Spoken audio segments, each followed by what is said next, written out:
अस्सलाम वालेकुम dear students.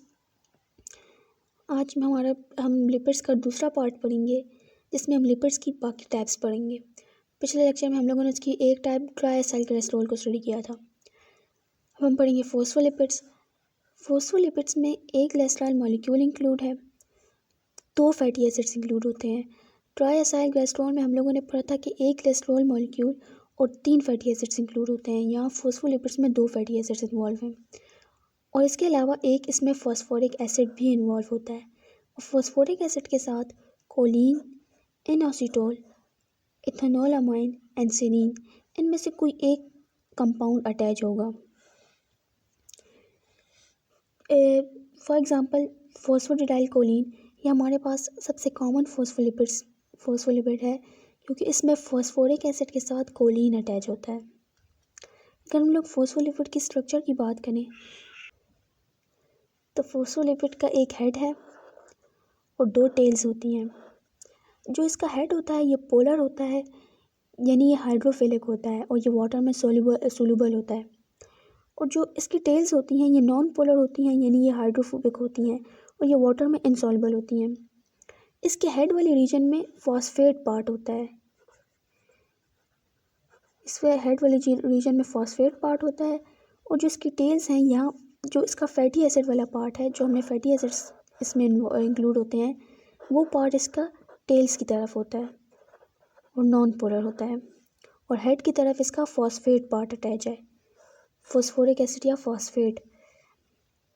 जो फॉस्फोलिपिड्स होते हैं ये मेनली सेल मेम्ब्रेन में हम लोगों ने पढ़ा था कि जो सेल मेम्ब्रेन होती है ये फॉस्फोलिपिड्स की बनी होती है।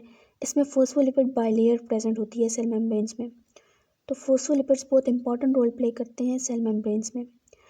अब जब हम लोगों ने पढ़ा था कि कोलेस्ट्रॉल जो इस तरह का कंपाउंड है,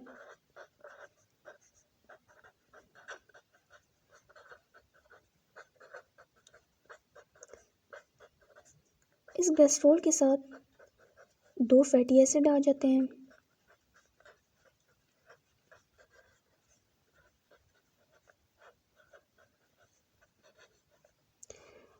और 2 फैटी एसिड से तो 2 H2O रिलीज़ हो जाते हैं। अब जो तीसरा कोलेस्ट्रॉल का हाइड्रोक्सिल ग्रुप है, इसके साथ जो फॉस्फोरिक एसिड है इसका कंपाउंड आकर अटैच होता है और यहाँ जो लिंकेज बनता है इनके दरमियान उसको हम लोग कहते हैं फॉस्फो ईस्टर लिंकेज। बाकी 2 फैटी एसिड के साथ ईस्टर लिंकेज बनेगा और इस फॉस्फेट ग्रुप के साथ कोलेस्ट्रॉल का फॉस्फो ईस्टर लिंकेज बनता है। इस तरह का लिंकेज ये होता है। फिर हम चलते हैं वैक्सेस की तरफ। Waxes consist of long chain fatty acid with long chain alcohol. पहले हम लोगों ने फॉस्फोलिपिड्स और उस ट्राइएसाइल कोलेस्ट्रॉल में पढ़ा था कि इसमें कोलेस्ट्रॉल होता है, 2 फैटी एसिड होते हैं। वैक्सेस के अंदर अभी जो कोलेस्ट्रॉल है इसके अंदर एक जो हम पढ़ा कि 3 हाइड्रोक्सिल ग्रुप्स होते हैं, ये 3 अल्कोहल ग्रुप्स ही हैं ना। इस हाइड्रोक्सिल ग्रुप को हम लोग अल्कोहल फंक्शनल ग्रुप कहते हैं। अब वैक्सेस के अंदर जो अल्कोहल प्रेजेंट होता है ये मोनोहाइड्रोक्सी अल्कोहल होता है, यानी कि इसमें एक alcohol OH group single present होता है और इसके साथ long chain of fatty acid भी इसमें मौजूद होती है। जो वैक्सेस हैं ये सॉलिड की फॉर्म में होते हैं, इनका मेल्टिंग पॉइंट भी हाई होता है and the waxes are the stable compounds.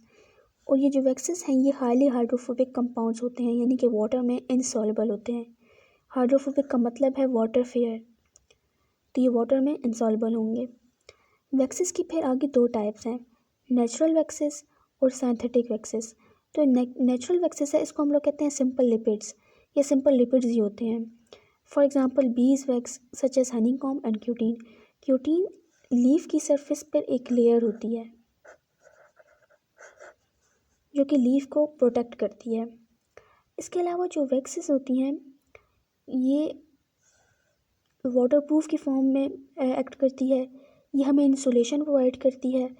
इसके अलावा ये शीप्स को प्रोटेक्शन प्रोवाइड करती है, शीप्स को, कुछ इंसेक्ट्स को प्रोटेक्शन प्रोवाइड करती हैं वैक्सेस। इसके अलावा हम देखते हैं कि हाउस फ्लाई पानी के ऊपर स्विम करती है विदाउट सिंकिंग, तो ये किस वजह से, ये सिर्फ और सिर्फ वैक्सेस की वजह से होता है। अब जो सिंथेटिक वैक्सेस हैं they are drive from petroleum and polyethylene. हम जो कैंडल्स देखते हैं ये असल में सिंथेटिक वैक्सेस हैं। फिर हम लिपिड्स की मज़ीद टाइप्स की तरफ चलते हैं। टर्पेनाइड्स। टर्पेनाइड्स हम लोग बाकी 3 कैटेगरीज में पढ़ रहे थे कि उनमें फैटी एसिड मौजूद होता है। ट्राइएसाइलग्लिसरॉल में 3 फैटी एसिड होते हैं, फिर फॉस्फोलिपिड में 2 फैटी एसिड होते हैं और वैक्सेस में 1 फैटी एसिड होता है। टर्पेनाइड्स में कोई फैटी एसिड प्रेजेंट नहीं होता।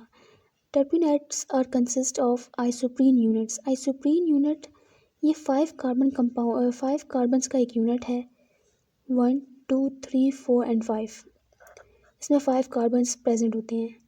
अब वो टर्पेनाइड्स जिनमें ये दो आइसोप्रीन यूनिट्स, जो 2 आइसोप्रीन यूनिट से मिलकर बने हैं, उसको हम कहेंगे मोनोटर्पीन। इसके एग्जांपल है मेंथोल।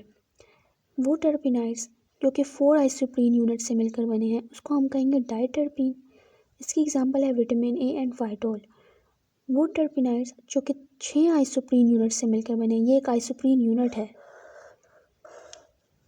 अगर 6 आइसोप्रीन यूनिट से मिलकर टर्पेनाइड्स बने हैं तो उसको हम कहेंगे ट्राइटर्पीन। इसकी एग्जांपल होती है एम्ब्रीन। नेचुरल रबर इज़ पॉलीटर्पीन, यानी कि इसमें बहुत सारे आइसोप्रीन यूनिट्स प्रेजेंट होंगे। टर्पेनाइड्स के अंदर कोई फैटी एसिड प्रेजेंट नहीं होता और ये वाटर में इनसॉल्युबल होता है। जो हम कैरोटेनॉइड्स पढ़ते हैं जिसे कहते हैं हम एसेसरी पिगमेंट।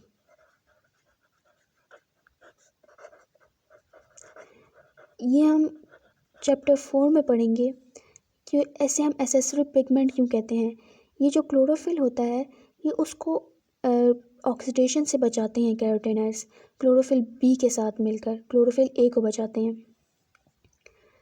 कैरोटेनॉइड्स मज़ीद डिवाइड होता है कैरोटीन में और जेंथोफिल्स में।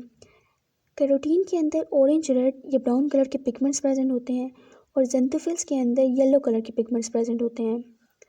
जो इम्पॉर्टेंट कैरोटीन है उसे हम कहते हैं बीटा कैरोटीन। ये कैरेट्स में प्रेजेंट होता है और इसकी ब्रेकडाउन से विटामिन ए के 2 मॉलिक्यूल्स रिलीज़ होते हैं बीटा कैरोटीन की ब्रेकडाउन से, जो कि कैरेट्स में प्रेजेंट होता है।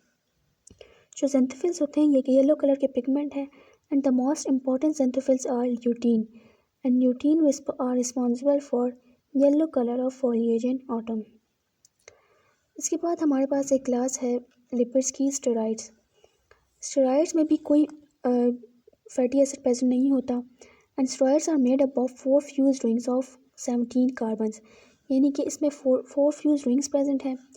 3 रिंग्स में 6 कार्बन प्रेजेंट होते हैं और 4th रिंग में 5 कार्बन्स प्रेजेंट होते हैं। अब स्टेरॉइड्स मज़ीद डिवाइड होता है कि ऑन द बेसिस ऑफ कि इस 4 रिंग्स के साथ आगे कौन सी चेन अटैच है। अगर इसके साथ CH3 अटैच हो, CH3 ये मिथाइल ग्रुप है, अगर इसके साथ ये CH3 अटैच हो तो इसको हम कहेंगे टेस्टोस्टेरोन, जो कि मेल हार्मोन है। अगर इसके साथ ये वाला एक मॉलिक्यूल अटैच हो तो इसको हम कहेंगे cholesterol and we know cholesterol are present in cell membrane. और अगर इसके साथ कुछ इस तरह का मॉलिक्यूल अटैच हो तो इसको हम कहेंगे एल्डोस्टेरोन, यानी इन 4 रिंग्स के साथ ये वाला मॉलिक्यूल अटैच हो तो इसको हम कहेंगे एल्डोस्टेरोन। एल्डोस्टेरोन भी एक हार्मोन है, ये ब्लड में सोडियम के लेवल को रेगुलेट करता है। इसके अलावा हमें पता है कि जो लिवर है ये बाइल को सेक्रीट करता है, तो बाइल साल्ट, बाइल एसिड में भी स्टेरॉइड्स प्रेजेंट होते हैं। इसके अलावा विटामिन डी के अंदर भी स्टेरॉइड्स की एक अमाउंट, यानी विटामिन डी में भी स्टेरॉइड्स प्रेजेंट होते हैं। इसके बाद का हमारा लेक्चर होगा न्यूक्लिक एसिड्स। अल्लाह हाफिज़।